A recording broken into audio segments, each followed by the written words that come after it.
امیر نے کہا مجھے ڈر ہے کہ جب اوس اور خزرج کے سرکردہ لوگ کعب کے گھر جمع ہوں گے تو وہیں لڑائی شروع ہو جائے گی۔ عدی نے جواب دیا، کعب کے گھر میں کوئی تلوار اٹھانے کی جرات نہیں کرے گا، اور اس نے ہمیں یہ ہدایت بھی کی ہے کہ وہاں کوئی مسلح ہو کر نہ آئے۔ ابا جان، آپ کہا کرتے ہیں کہ کعب ایک انتہائی شرپسند آدمی ہے اور اوس اور خزرج کو لڑانے میں اس کی سازشوں کو خاصا دخل ہے۔ ہاں، لیکن اس مرتبہ اس کے شر کا رخ ہمارے بجائے اوس کی طرف ہوگا۔ عدی یہ کہہ کر کھڑا ہو گیا۔ امیر نے پوچھا، آپ کہاں جا رہے ہیں؟ میں اپنے آدمیوں سے مشورہ کرنے جا رہا ہوں، ہمیں اس موقع سے پورا فائدہ اٹھانا چاہیے۔ امیر نے کہا، ابا جان، آپ کو شمون نے یہ بتایا ہے کہ وہ یہودی جس کے گھوڑے چھینے گئے تھے کون تھا؟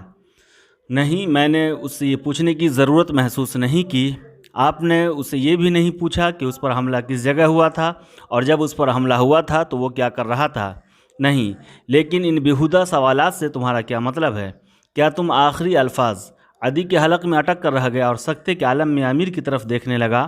امیر نے کہا، ابا جان، یہ ہو سکتا ہے کہ وہ اپنے نوکروں کے ساتھ ایک بے بس آدمی کو زد و کوب کر رہا ہو، اور اس بے بس آدمی کی چیخیں سن کر کوئی مسافر وہاں آ نکلا ہو۔ اس کی للکار سے یہ ظالم اپنے اونٹ اور گھوڑے چھوڑ کر بھاگ گئے ہوں، اور پھر یہ بھی ہو سکتا ہے کہ وہ مظلوم نوجوان جسے اس کے ساتھی ادموا چھوڑ کر کے گئے ہوں وہ آپ کا بیٹا ہو۔ ابا جان، بعض حقائق ناقابل یقین معلوم ہوتے ہیں اور تکلیف دہ بھی۔ آخری الفاظ کے ساتھ امیر کی آنکھوں سے بے اختیار آنسو بہہ نکلے۔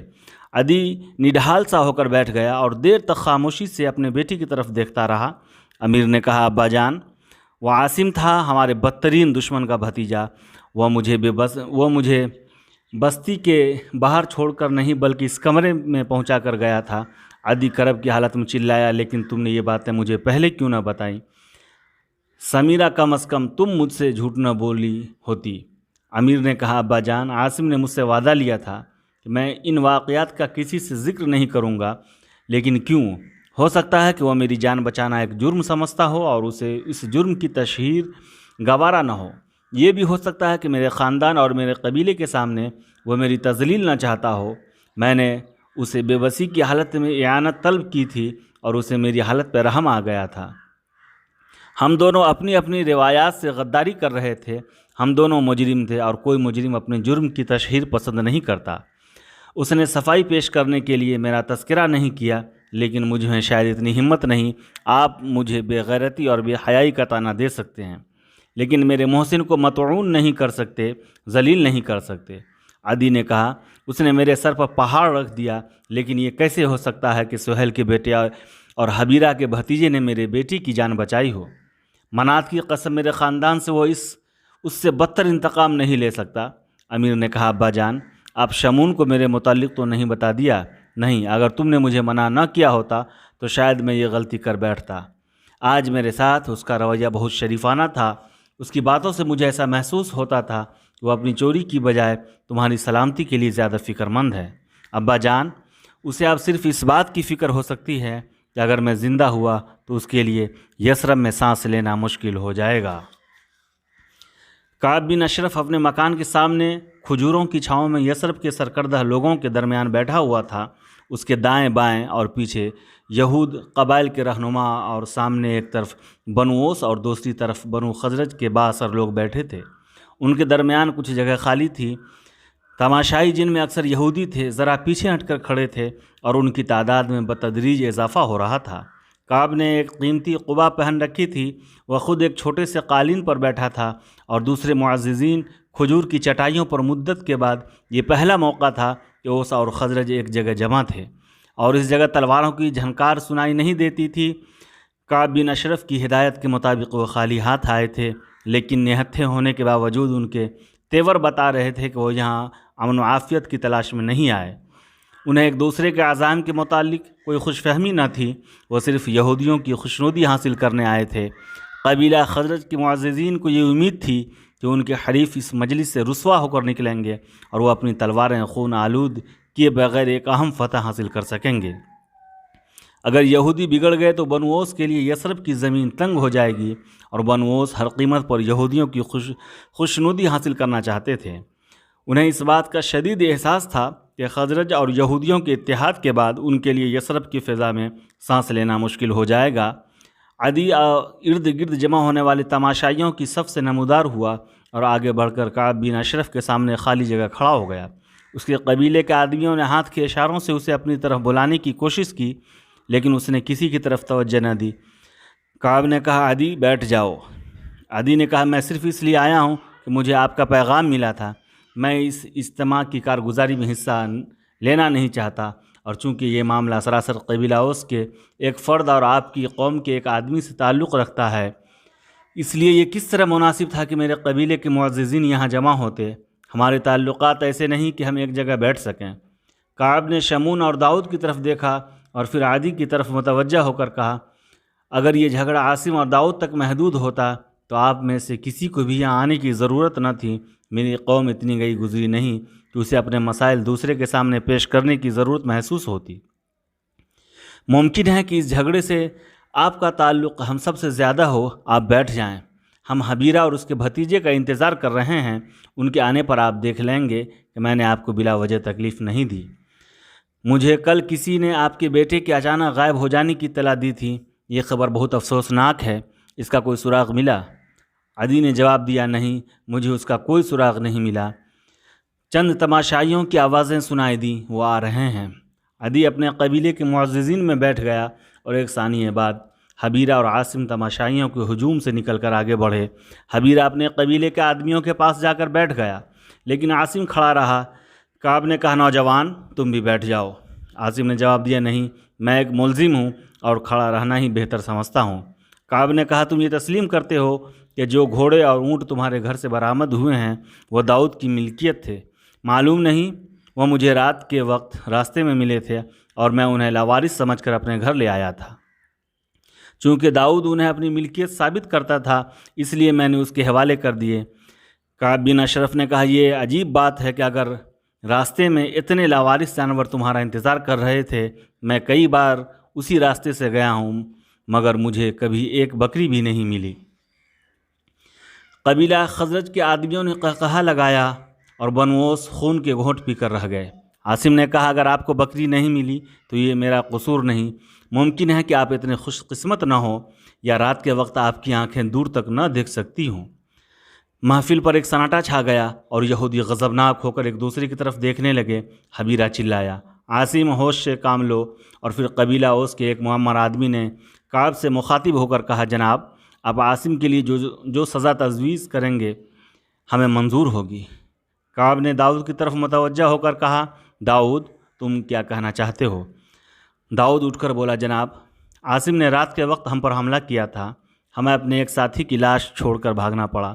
میرا ایک غلام بھی زخمی ہوا اور میں اسے راستے کی ایک بستی میں چھوڑ آیا ہوں۔ میں اپنے جانوروں سے متعلق خاموش ہو سکتا ہوں کہ وہ مجھے مل چکے ہیں۔ میں اپنے نوکر کے بارے میں بھی ادھر گزر کر سکتا ہوں کہ اس کا زخم تشویشناک نہیں۔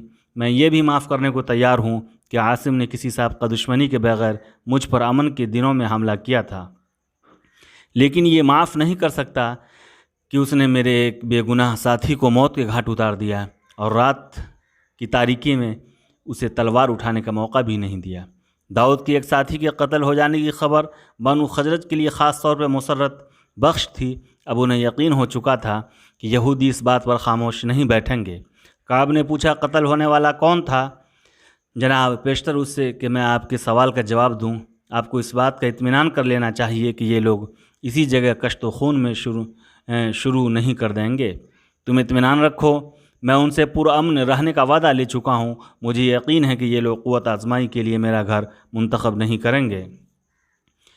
داؤد نے کہا، جناب، مقتول قبیلہ خزرج کا ایک نوجوان تھا، اس کا نام عامر تھا، عامر بن عدی۔ محفل پر ایک ثانیہ خاموشی طاری رہی، پھر قبیلہ خزرج کے آدمی ایک دوسرے کی طرف دیکھنے لگے۔ ان کی آوازیں آہستہ آہستہ بلند ہونے لگی، لیکن عدی، جس کی آنکھوں میں وہ انتقام کی آگ کے شعلے دیکھنا چاہتے تھے، انتہائی سکون و اطمینان کے ساتھ عاصم کی طرف دیکھ رہا تھا۔ کسی نے اسے جھنجھوڑتے ہوئے کہا، عدی، سنتے ہو، عامر کو عاصم نے قتل کر دیا؟ اور عدی نے جواب دیے بغیر اس کے ہاتھ جھٹک دیے۔ بنو خزرج کی آوازیں چیخوں میں تبدیل ہو رہی تھی، خاموش، خاموش، خاموش۔ کعب دونوں ہاتھ بلند کرتے ہوئے چلایا، اور جب محفل میں قدر سکون کے آثار پیدا ہوئے تو اس نے عاصم کی طرف متوجہ ہو کر کہا، تم کچھ کہنا چاہتے ہو؟ عاصم بولا، میں صرف یہ کہنا چاہتا ہوں کہ داؤد جھوٹا ہے، میں نے کسی کو قتل نہیں کیا۔ داؤد نے کہا، جناب، امن کے دنوں میں ایک عرب کو قتل کرنے کا جرم ایسا نہیں کہ عاصم اپنے قبیلے کے مستقبل سے بے پرواہ ہو کر اس کا اعتراف کر لے۔ یہ تو امیر کی لاش بھی کہیں چھپا چکا ہے اور ہم کوشش کے باوجود اسے تلاش نہیں کر سکے۔ اگر آپ کا خیال ہے کہ میں نے کوئی بات غلط کہی تو شمون سے پوچھ لیجئے۔ کعب نے کہا، کیوں شمون، تم کیا کہنا چاہتے ہو؟ شمون نے جواب دیا، جناب، امیر کئی سال سے میرے پاس رہتا تھا۔ ایک دن خدا جانے اس کے دل میں کیا سمائی کہ وہ میرے گھوڑے پر سوار ہو کر کہیں چلا گیا۔ بعد میں مجھے معلوم ہوا کہ وہ میرے گھر سے کچھ نقدی بھی اپنے ساتھ لے گیا ہے۔ اس واقعے کی اطلاع میں نے اس کے باپ کو دے دی تھی۔ اس کے بعد داؤد اپنے گھوڑے تلاش کرتا ہوا یہاں پہنچا تو مجھے معلوم ہوا کہ امیر یثرب سے نکلنے کے بعد اس کے ساتھ ہو گیا تھا۔ میں یہ نہیں کہہ سکتا کہ امیر کو کس نے قتل کیا، لیکن داؤد کے جانوروں کے علاوہ میرا وہ گھوڑا بھی جو امیر لے گیا تھا عاصم کے گھر سے ملا۔ آپ عدی سے پوچھ لیجئے، اگر امیر ابھی تک گھر نہیں پہنچا تو ہمارے لیے یہ یقین کرنے کے سوا کوئی چارہ نہیں کہ وہ بدنصیب قتل ہو چکا ہے، اور مجھے اس بات کا بھی حد ملال ہے کہ اس کے قاتل نے امن کے دنوں کا بھی احترام نہیں کیا۔ میں نے عدی کو یہ تو بتا دیا تھا کہ امیر میرے گھر سے چوری کر کے بھاگ گیا ہے، لیکن داؤد سے باقی واقعات سننے کے بعد مجھے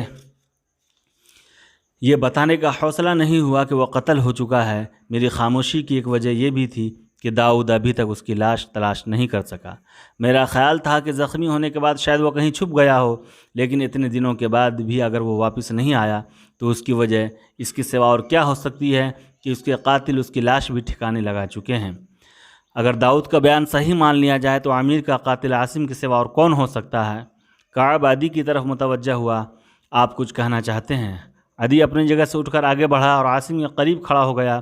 کچھ دیر ادھر ادھر دیکھنے کے بعد اس نے عاصم کے چہرے پر نظریں گاڑ دی اور پھر اچانک اس کے بازو پکڑ کر جھنجھوڑتے ہوئے چلایا، بے وقوف، تم خاموش کیوں ہو؟ یہ کیوں نہیں کہتے کہ امیر قتل نہیں ہوا، زندہ ہے، اور اس کے باپ نے تمہاری بے بسی کا تماشا دیکھنے کے لیے اسے اپنے گھر چھپا رکھا ہے؟ یہ کیوں نہیں بتاتے کہ تم اسے اپنے کندھے پر اٹھا کر میرے گھر لائے تھے؟ محفل پر ایک سختہ طاری ہو چکا تھا۔ عدی کا ایک رشتہ دار اٹھ کر آگے بڑھا اور اس کے بازو پکڑ کر کھینچتے ہوئے چلایا، عدی، ہمت سے کام لو، امیر کا خون رائے گا نہیں جائے گا، قبیلہ کا ہر فرد تمہارے دکھ میں شریک ہے۔ عدی نے اسے دھکا دے کر پیچھے ہٹا دیا اور چلایا، مجھے تمہاری ہمدردی کی ضرورت نہیں، تم سب پاگل ہو گئے ہو۔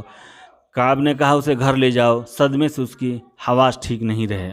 عدی چلایا، میرے حواس بالکل ٹھیک ہیں، آپ کو اس وقت شمون اور داؤد کی فکر کرنی چاہیے، ان سے پوچھیے کہ اب تمہاری زبانیں کیوں گنگ ہو گئی ہے۔ حاضرین کی نگاہیں شمون اور داؤد کی طرف مرکوز ہو گئی۔ عدی نے قدر توقف کے بعد مڑ کر عاصم کی طرف دیکھا، یہاں ایک ایسا گواہ موجود ہے جو تمہیں بے گناہ ثابت کر سکتا ہے، تم اسے آواز کیوں نہیں دیتے؟ وہ ان لوگوں کے سامنے آنے کے لیے تمہارے اشارے کا منتظر ہے۔ تمہارا جرم صرف یہ ہے کہ تم نے امیر کو موت کے منہ سے چھڑایا ہے، اور تمہیں ڈر ہے کہ تمہارے قبیلے کے لوگ تمہیں مطعون کریں گے، لیکن میں اپنے قبیلے کے لوگوں کے طعنوں سے نہیں ڈرتا۔ مجھے یہ تسلیم کرنے میں کوئی شرم محسوس نہیں ہوتی کہ تم نے میرے بیٹے کی جان بچائی ہے اور میں تمہارا احسان مند ہوں۔ رات کے وقت چند یہودی اسے زد و کوب کر رہے تھے اور تم اس کی چیخیں سن کر بے چین ہو گئے تھے۔ اگر تمہارا یہ خیال تھا کہ تمہارا احسان مند ہونا میرے لیے باعث ننگ و عار ہے تو تم بھی غلطی پر تھے۔ امیر تم آ سکتے ہو۔ امیر تماشائیوں کی پچھلی صف سے نکل کر آگے بڑھا اور عدی اور عاصم کے قریب پہنچ کر کھڑا ہو گیا۔ ناک اور آنکھوں کے سوا اس کا چہرہ چادر میں چھپا ہوا تھا۔ حاضرین دم بخود ہو کر اس کی طرف دیکھنے لگے۔ اس نے اپنے چہرے سے چادر ہٹائی اور کعب بن اشرف کی طرف دیکھتے ہوئے کہا، یہ درست ہے کہ مجھے امن کے زمانے میں قتل کرنے کی سازش کی گئی تھی، لیکن عاصم کا اس سازش سے کوئی تعلق نہیں۔ میرے مجرم آپ کے دائیں ہاتھ بیٹھے ہیں۔ شمون، تم مجھے پہچانتے ہو؟ شمون، جو کسی حد تک اپنے حواس درست کر چکا تھا، اٹھ کر کھڑا ہو گیا اور اس نے کہا، میں تمہیں اچھی طرح جانتا ہوں اور مجھے اس بات پر خوشی ہے کہ تم زندہ ہو، اس کے باوجود کہ تم میرے گھر سے چوری کر کے بھاگ گئے تھے۔ امیر نے کہا، تمہیں اس بات کی خوشی ہے کہ داؤد، جسے تم نے مجھے موت کے گھاٹ اتارنے کے لیے منتخب کیا تھا، اپنا فرض پورا نہیں کر سکا۔ شمون چلایا، یہ جھوٹ ہے، بہتان ہے، تم اپنا جرم چھپانے کے لیے مجھے بدنام کرنا چاہتے ہو۔ کعب بن اشرف کے سوا تمام یہودی اٹھ کر کھڑے ہو گئے اور شور مچانے لگے، یہ جھوٹ بولتا ہے، یہ غلط کہتا ہے، ہم شمون کی توہین برداشت نہیں کر سکتے۔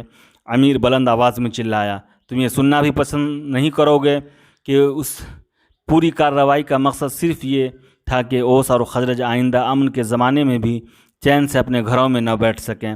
کیا یہ غلط ہے کہ داؤد تمہارے گھر میں مہمان تھا اور تم نے اسے اصرار کیا تھا کہ میں اس کے گھوڑے خیبر پہنچا آؤں؟ کیا میں پچھلے پہر داؤد کے ساتھ روانہ نہیں ہوا تھا؟ کیا تم اس مجلس میں یہ سننا چاہتے ہو کہ مجھے تمہارے عناد کی کیا وجہ تھی اور تم نے مجھے قتل کرانے کی سازش کیوں کی تھی؟ شمون چلایا، مجھے نہیں معلوم کہ تم نے حبیرہ کے بھتیجے سے کیا سمجھوتا کیا ہے، لیکن میں ایک چور کو اس بات کی اجازت نہیں دوں گا کہ وہ مجھ پر کیچڑ اچھالے۔ مجھے یہاں زبان کھولنے کے لیے تمہاری اجازت کی ضرورت نہیں۔ یہودی ایک زبان ہو کر چلانے لگے، ہم کچھ نہیں سننا چاہتے، تم جھوٹے ہو۔ کعب پریشانی اور اضطراب کی حالت میں اٹھ کر کھڑا ہو گیا اور اس نے کہا، اگر دشمن کسی مجبوری سے ایک دوسرے کے دوست بن جائیں تو کسی کو انہیں مطعون کرنے کا حق نہیں، لیکن یہ شرافت نہیں کہ ایک تیسرے فریق کو ہدف ملامت بنا لیا جائے۔ میں اوس اور خزرج کو مبارکباد پیش کرتا ہوں کہ ان دونوں جوان مصالحت کے لیے میدان میں نکل آئے ہیں، لیکن میرے لیے یہ بات ناقابل یقین ہے کہ شمون نے امیر کو قتل کرانے کی سازش کی ہے۔ اوس اور خزرج اگر ایک دوسرے کی طرف دوستی کا ہاتھ بڑھانا چاہتے ہیں تو میں انہیں یقین دلاتا ہوں کہ میری قوم کا کوئی فرد ان کے درمیان حائل نہیں ہوگا۔ حبیرہ نے بلند آواز میں کہا، اوس اور خزرج کے درمیان کبھی دوستی نہیں ہو سکتی، ہم اس قدر بے غیرت نہیں کہ اپنے عزیزوں کا خون بھول جائیں۔ قبیلہ خزرج کے ایک آدمی نے کہا، اور تمہارا خیال ہے کہ ہم بے غیرت ہیں؟ منات کی قسم، جب تک ہماری رگوں میں خون ہے ہماری تلواریں نیام میں نہیں جائیں گی۔ ایک ثانیہ کے اندر محفل کا رنگ بدل چکا تھا اور یہودی جو کچھ دیر پہلے ایک غیر متوقع صورتحال کا سامنا کر رہے تھے، اب اطمینان سے اوس اور خزرج کے اکابر کی تکراریں سن رہے تھے۔ کعب بن اشرف نے کہا، یاد رہے کہ تم لوگ میرے گھر میں پرامن رہنے کا وعدہ کر چکے ہو، مجھے توقع ہے کہ ان وعدوں کا پاس کیا جائے گا اور یہاں کوئی ایسا واقعہ پیش نہیں آئے گا کہ ہم تمہاری لڑائیوں میں فریق بننے پر مجبور ہو جائیں۔ اس لیے میں درخواست کرتا ہوں کہ تم اطمینان کے ساتھ یہاں سے چلے جاؤ۔ فریقین اپنے اپنے ساتھیوں کو صبر و تحمل کی تلقین کرتے ہوئے اٹھے اور وہاں سے چل دیے۔ حبیرہ نے عاصم کے قریب سے گزرتے ہوئے اس پر ایک قہر آلود نگاہ ڈالی اور کہا، عاصم، مجھے تم سے یہ امید نہ تھی۔ عدی کے بیٹی کی جان اتنی قیمتی نہ تھی کہ تم اپنے باپ اور بھائیوں کے خون بھول جاتے۔ اور قبیلہ خزرج کا ایک بزرگ عدی سے کہہ رہا تھا، اگر میرا بیٹا جان کنی کے وقت بھی اوس کے کسی فرد سے پانی کا گھونٹ طلب کرتا تو میں مرتے دم تک کسی کو منہ دکھانے کے قابل نہ رہتا۔ اوس اور خزرج کے معززین عاصم، عدی اور امیر کو حقارت سے دیکھتے ہوئے وہاں سے نکل گئے۔ قبیلہ اوس کے اکابر کے نزدیک عاصم کا یہ جرم ناقابل معافی تھا کہ اس نے عدی کے بیٹے کی جان بچائی تھی، اور خزرج یہ معاف کرنے کو تیار نہ تھے کہ عدی اور اس کے بیٹے نے ایک ایسے مرحلے پر عاصم کی حمایت میں اپنی زبانیں کھولی تھی جب یہودی بنو اوس کے خلاف مشتعل ہو چکے تھے۔ یہ تینوں کچھ دیر پریشان کھڑے رہے۔ جب ہجوم منتشر ہو گیا تو عاصم وہاں سے چل دیا اور عدی اور امیر اس کے پیچھے پیچھے ہو لیے۔ تھوڑی دور جا کر امیر نے آواز دی، عاصم ٹھہرو۔ وہ رکا اور مڑ کر دیکھنے لگا۔ امیر نے قریب پہنچ کر کہا، مجھے افسوس ہے کہ میں اپنے وعدے پر قائم نہ رہ سکا، میرے لیے تمہاری یہ توہین ناقابل برداشت تھی۔ یہودیوں کے سازش کے خلاف زبان کھولنا میرا فرض تھا، تاہم مجھے افسوس ہے کہ کچھ دیر پہلے ہم اپنے قبیلے کی غیرت کے امین تھے، لیکن اب ہم اس عزت سے محروم ہو چکے ہیں۔ عاصم نے گھٹی ہوئی آواز میں کہا، مجھے تم سے کوئی شکایت نہیں۔ عدی نے کہا، تم نے میری گردن پر ایک پہاڑ کا بوجھ لاد دیا ہے، لیکن میں یہ نہیں سمجھ سکا کہ تم نے امیر کو اظہار صداقت سے کیوں منع کیا تھا۔ تم یہ جانتے تھے کہ امیر ساری عمر لوگوں کی نظروں سے چھپ کر نہیں رہ سکتا۔ عاصم نے جواب دیا، اگر یہودیوں کو فوراً یہ پتہ چل جاتا کہ امیر اپنے گھر پہنچ چکا ہے تو آج وہ یہ موقف اختیار نہ کرتے۔ میں اہل یثرب پر ثابت کرنا چاہتا تھا کہ وہ کس قدر جھوٹے، دغاباز اور شرپسند ہیں، لیکن تم یہودیوں کو شرپسند اور دغاباز ثابت کرنے کے باوجود ان کا کچھ نہ بگاڑ سکے۔ تمہاری کارگزاری کا ماحصل یہ ہے کہ تمہارے اپنے قبیلے کے لوگ تمہارے خلاف ہو گئے ہیں، اور میرے قبیلے کے آدمیوں نے بھی شمعون، عاصم، تمہارے اپنے قبیلے کے لوگ تمہارے خلاف ہو گئے ہیں، اور میرے قبیلے کے آدمیوں نے بھی شمعون۔ عاصم نے کہا جب میرے دل میں عامر کو گھر پہنچانے کا خیال آیا تو مجھے یہ بھی محسوس ہوا تھا کہ میں ایک جرم کر رہا ہوں، لیکن اب میں محسوس کرتا ہوں کہ مجھے یہی کرنا چاہیے تھا، اور وہ دن دور نہیں جب میرے قبیلے کا ہر ذی شعور آدمی میری طرح محسوس کرے گا۔ عدی نے کہا تمہارے قبیلے کے لوگ تمہاری صورت دیکھنے کے لیے بھی تیار نہیں۔ اگر آپ یہاں نہ آتے اور آپ کی آواز میری حمایت میں بلند نہ ہوتی تو ممکن تھا کہ میں اس محفل سے شکست کا احساس لے کر نکلتا، لیکن اب میں یہ محسوس کرتا ہوں کہ یہ میری پہلی فتح ہے۔ عدی نے کہا یہ تمہاری پہلی اور آخری فتح ہے، تم نے جو راستہ اختیار کیا ہے وہ اوس اور خزرج کے لیے نیا ہے، اور کوئی تمہارا ساتھ دینا پسند نہ کرے گا۔ عاصم نے پوچھا کہ آپ بھی میرا ساتھ دینا پسند نہ کریں گے؟ مجھے معلوم نہیں، اس عمر میں شاید میں اپنے اسلاف کا راستہ چھوڑ کر نیا راستہ اختیار نہ کر سکوں۔ عاصم نے کہا کہ آپ یہ محسوس نہیں کرتے کہ ہمارے قبیلے گزشتہ جنگوں سے کافی سبق لے چکے ہیں، اور اب کئی خاندان ایسے ہیں جو بظاہر جوش و خروش کا مظاہرہ کرتے ہیں لیکن دل سے نہیں چاہتے کہ یہ بجھتی ہوئی آگ دوبارہ بھڑک اٹھے۔ عدی نے جواب دیا میں صرف یہ جانتا ہوں کہ سردست لڑائی سے ان خاندانوں کے اجتناب کی وجہ صرف ایک عارضی تھکاوٹ ہے، جب یہ تھکاوٹ دور ہو جائے گی تو ہمیں ایک دوسرے کو ذبح کرنے کے لیے ایک معمولی بہانے کی ضرورت بھی پیش نہ آئے گی۔ اوس اور خزرج کے درمیان دائمی امن کی تمنا کرنا ایک دیوانگی ہے۔ تم دیوانے ہو عاصم، اور شاید میں بھی دیوانہ ہو جاؤں، لیکن اس بستی میں ہمارے لیے کوئی جگہ نہیں ہوگی۔ عاصم کچھ کہے بغیر وہاں سے چل دیا، اور عدی نے عامر کا بازو پکڑتے ہوئے کہا آؤ بیٹا، تم جس زمین پر پھول دیکھنا چاہتے ہو وہ تمہیں کانٹوں کے سوا کچھ نہیں